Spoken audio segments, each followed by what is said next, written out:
What's up, guys? Welcome back to Newswave. So yesterday we had the MPD results for the month of October released, and based on some of the information around the Switch hardware, has people once again asking questions with Nintendo going into 2023, but we'll go over that here today. Also, we are going to be talking about the Game Awards, as we did have the entire slate of nominations released, which does include a very controversial, we'll say, Game of the Year selection. And we'll also be talking about a new patent that was discovered from Sony that sounds a lot like PlayStation NFTs. Guys, if you enjoy these videos, make sure you hit that like button, helps out a ton. And if new here to the SpawnWave channel, make sure you subscribe down below. And we're gonna start today with Evil West. Now, this is a game that I've been very interested in heading towards its release next week. With some of the gameplay they've shown off, looks like it'd be a pretty fun action game. But now we have some of the details around the resolution and frame rate. And yes, this does include a performance mode.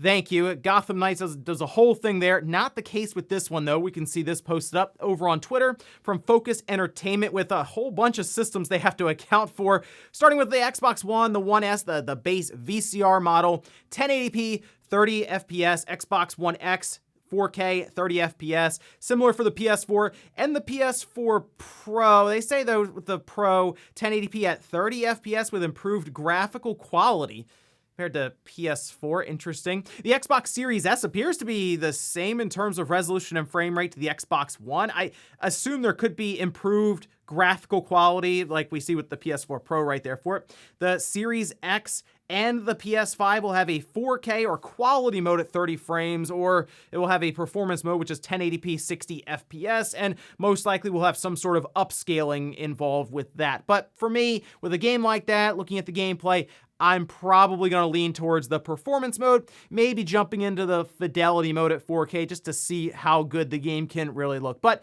I am definitely looking forward to this one coming out next week on the 22nd. Also, we did get an update for The Witcher 3 with its next-gen patch, an upgrade for the current platforms now with the Series X and the PlayStation 5. We can see this posted up over on their website.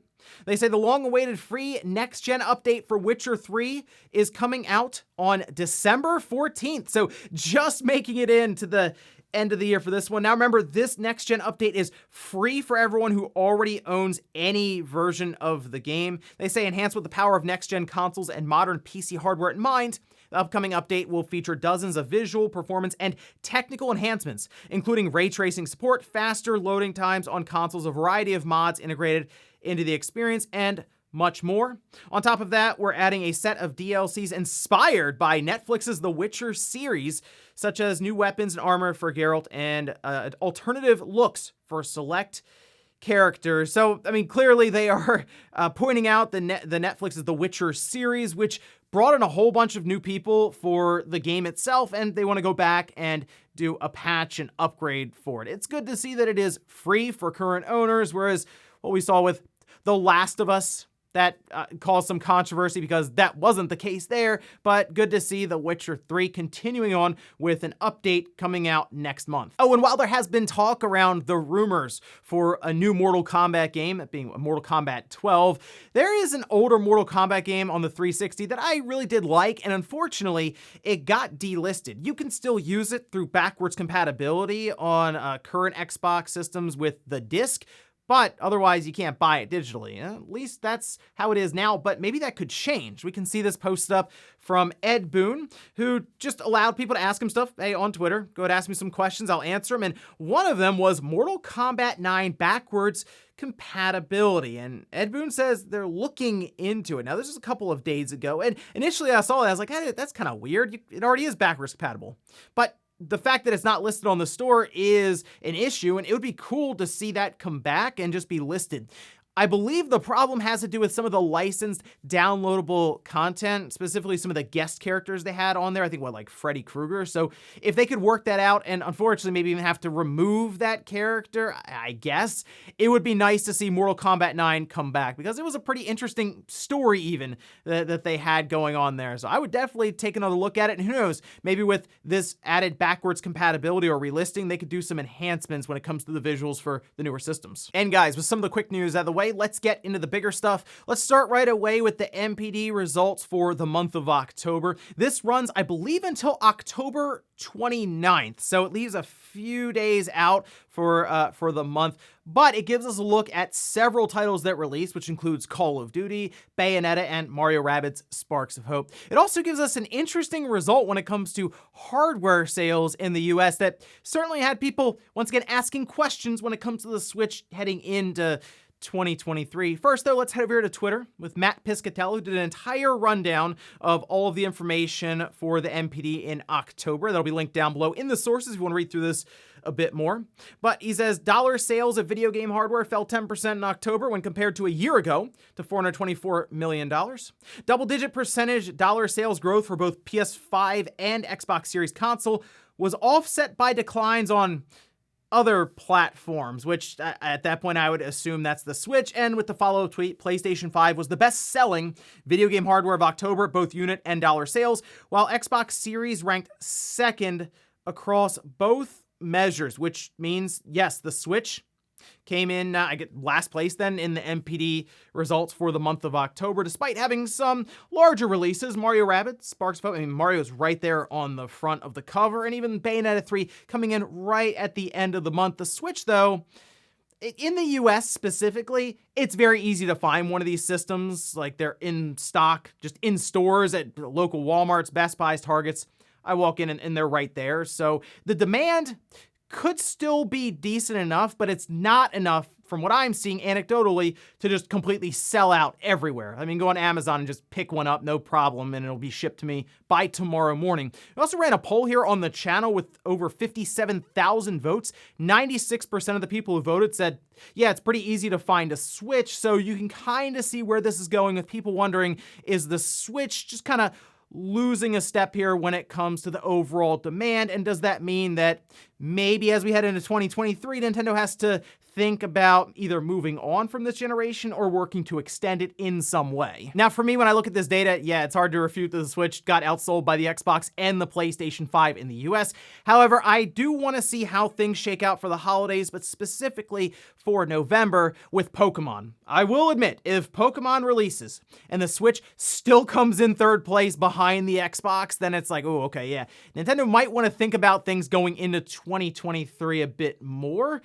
But if, say, Pokemon releases and the Switch is up there, maybe sells the most units, but not necessarily tops the charts in terms of revenue because there's a $500 PlayStation 5 disc unit versus a $350 OLED, then Nintendo may be a bit more comfortable, although they've been definitely getting kind of comfortable recently. But I do still believe that there's a possibility we see hardware released for Nintendo under the Switch name before the end of 2023. There are some big titles coming up, specifically The Legend of Zelda, that probably could work to sell a whole new piece of hardware without any issue, and then Nintendo could indeed continue pushing this generation along and maybe make it a full 10-year cycle. But we'll see more about that when we get into next year and closer to some of these releases. For now, though, let's take a look at the top 10 when it came to software in the NPDs, starting with none other than Call of Duty Modern Warfare 2. Apparently, it immediately jumped to the second best-selling game of the entire year. This game came out, and we had like 2 days of tracking, I think, on it. That's absolutely ridiculous. So, I mean, not shocking, like I said, to see Modern Warfare 2 at the top of the list here in the NPD sales. Then we have Gotham Knights. Kind of a shame, I'll admit, to see it up there because it's just not a very good game, but it also shows the strength of the overall Batman intellectual property when it comes to selling in the US. We have FIFA 23, Madden NFL 23, NHL 23, and then we get to Mario Rabbids Sparks of Hope. Normally, I tell you that Nintendo does not have their digital sales tracked in the NPD.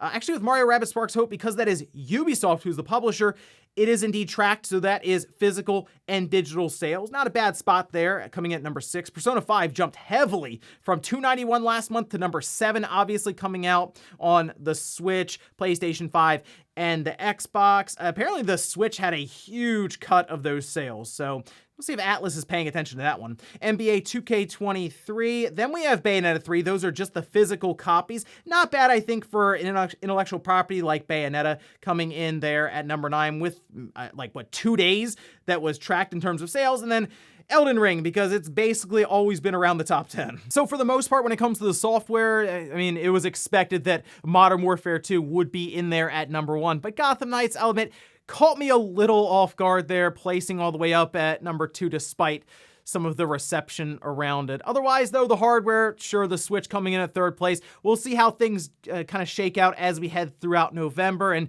see what Pokemon's able to do, because I still believe Pokemon Scarlet and Violet could end up becoming the best-selling Pokemon game of all time, and I have to assume that's going to have some sort of effect on Switch hardware sales. Next up, let's talk about the Game Awards and the Game of the Year nomination. There were a whole bunch of categories that were part of this show with nominations all over the place. I did another video on the second channel, Spawnwave Plus, going over more of these categories. So if you want to see my thoughts on different ones like fighting game, action game, best game direction, all that, check that video out, because we're just going to be checking on the Game of the Year category here, mostly to save time. And obviously this is the one that a lot of people are looking towards.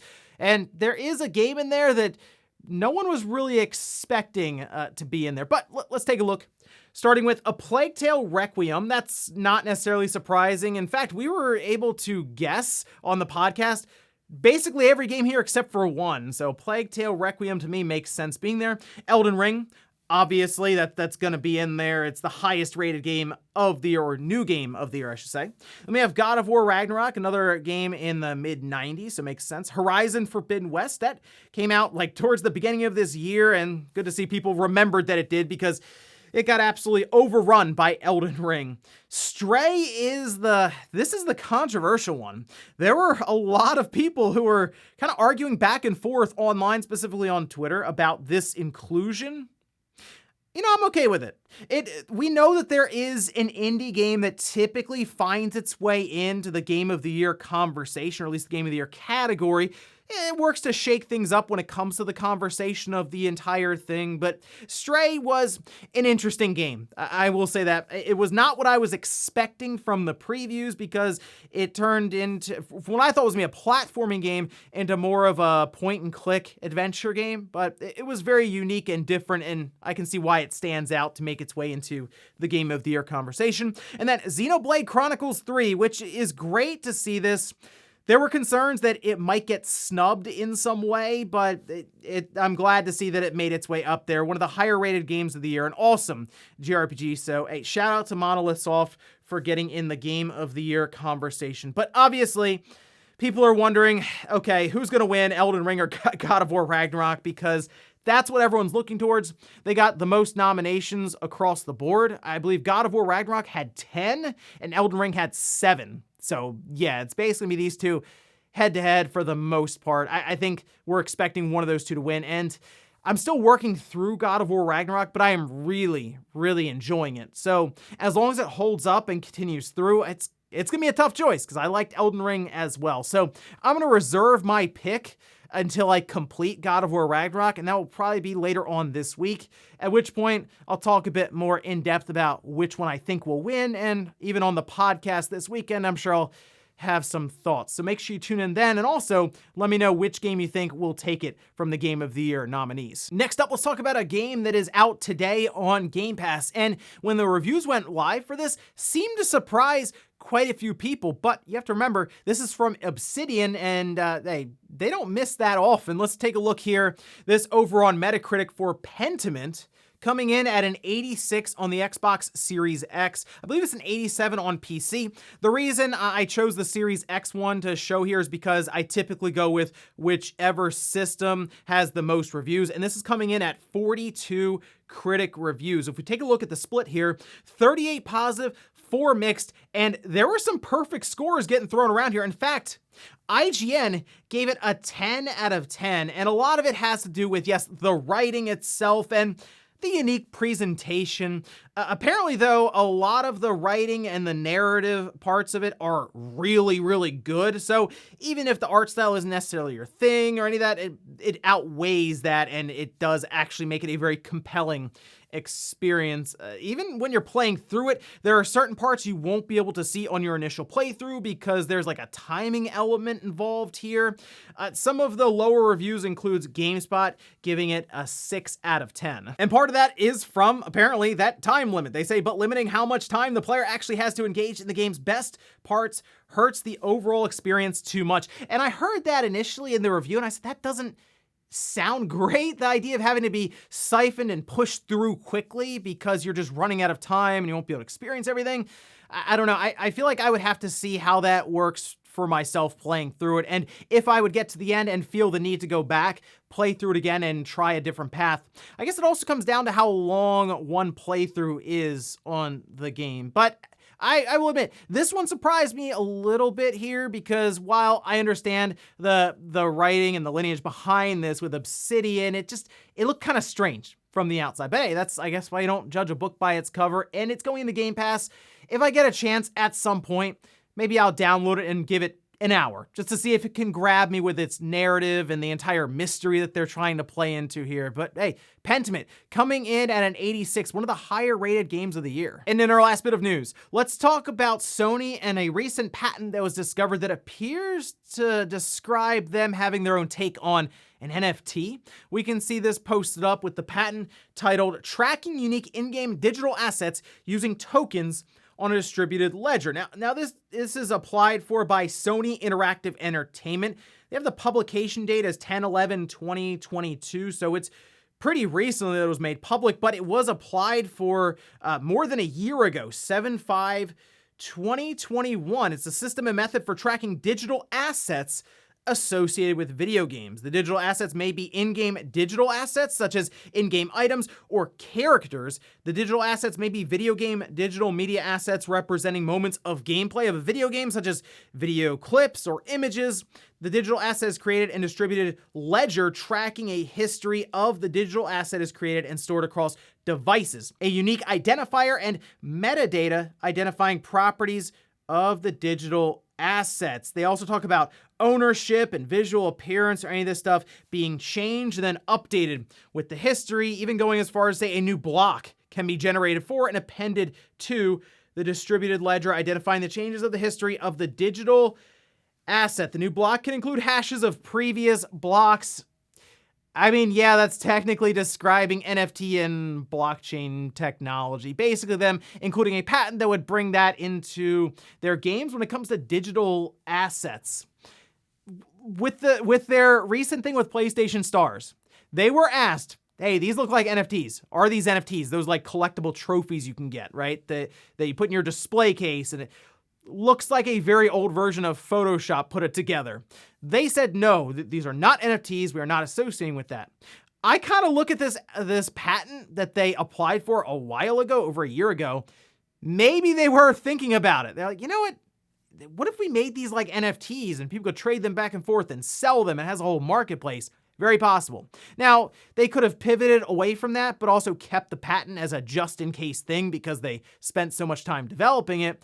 But I also wonder if, going forward with all these live service games, if one of them is similar to PlayStation Home. Maybe it's a PlayStation Home 2, maybe they call it something different, but it would work to include NFTs and digital unique assets that you can track as solely yours, and you can trade them back and forth and all of this. Basically, Sony working to build out their own metaverse, kind of. I mean, they're going to have the headset with PSVR 2.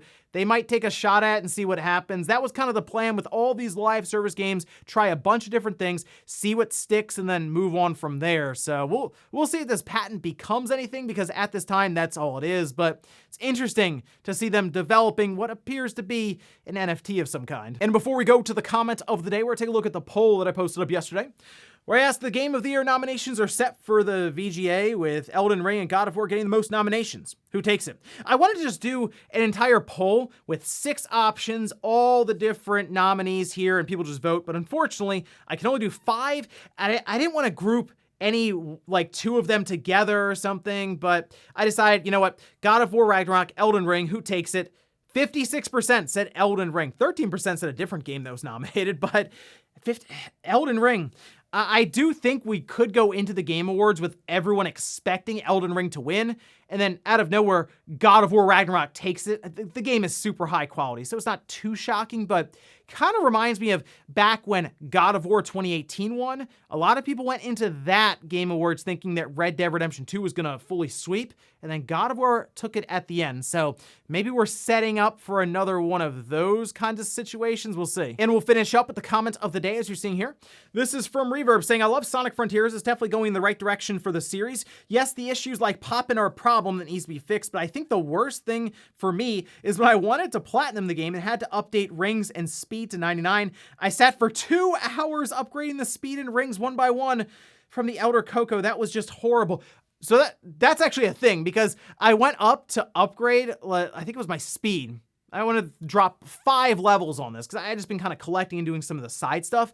And you go to an elder, you talk to them, and they will boost one of your stats based on what you have. But you only get 1 point at a time. I was thinking about like Xenoblade Chronicles 3. When you go to rest and you have multiple levels, you just kind of arrow through until you're maxed out completely. I'm shocked that's not the case with Frontiers, because now I am thinking about it. It's like, if you want that platinum trophy, you're basically sitting there hitting accept over and over and over and over again to go from level 3 maybe all the way up to level 99. Seems like a good quality of life thing to tackle in a patch, Sega. And ladies and gentlemen, that's gonna do it here for Newswave. If you enjoyed this video, guys, hit that like button. If not, hit the dislike. Leave comments down below about everything we talked about here today, whether it's the MPD results with Nintendo Switch actually coming in behind the Xbox in terms of sales. Do you think Nintendo makes it all the way through 2023 with this current Switch, or do they have plans for something new in the next year? And then also, what about the Game of the Year nominations? Let me know in the comments who takes it. Thanks guys for watching, and I'll see you next time.